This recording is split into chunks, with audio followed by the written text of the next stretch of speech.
Það vill oft vefjast fyrir fólki hvernig á að klæða sig í útivist og eins skringilega og það nú hljómar þá eru algengustu byrjendamistökin að klæða sig of mikið.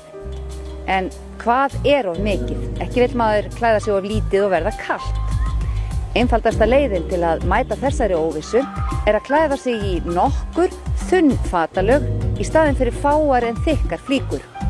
Með þessu móti er einfalt að klæða sig í fleiri föt ef mann er kalt eða fækka fötum ef mann er heitt. Hin meginreglan þegar kemur að útivistarfatnaði er að klæðast aldrei bómullarfötum. Bómull verður ísköld þegar hún blotnar og þornar seint og illa. Í staðinn ætti að velja ull, flís eða gerviefni sem hrinda frá sér raka. Við skulum skoða þetta aðeins betur. Fyrst klæðumst við auðvitað nærfötum. Það er nærbuxum og við kvenfólki brjóstahaldara eða íþróttatoppi.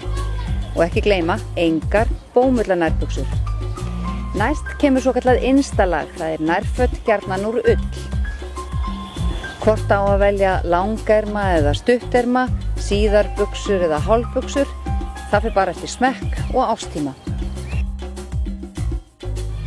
Millilagið er svo aðal einangrunarlagið.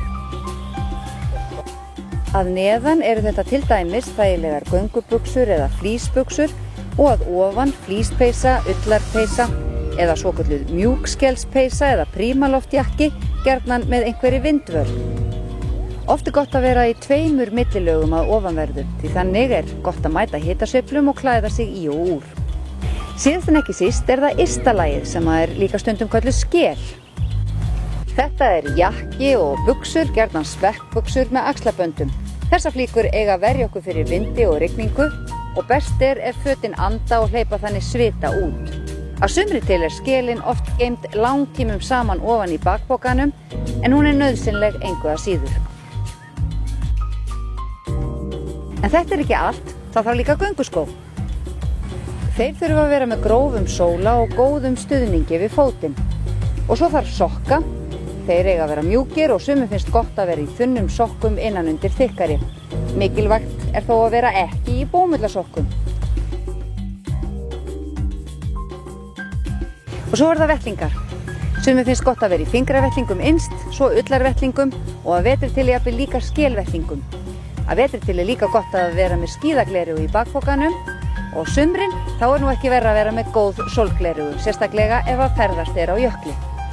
Húfa og buff er líka nauðsynlegt og það er bæði hægt að nota yfir eyrun og hálsinn. Eitt að lokum.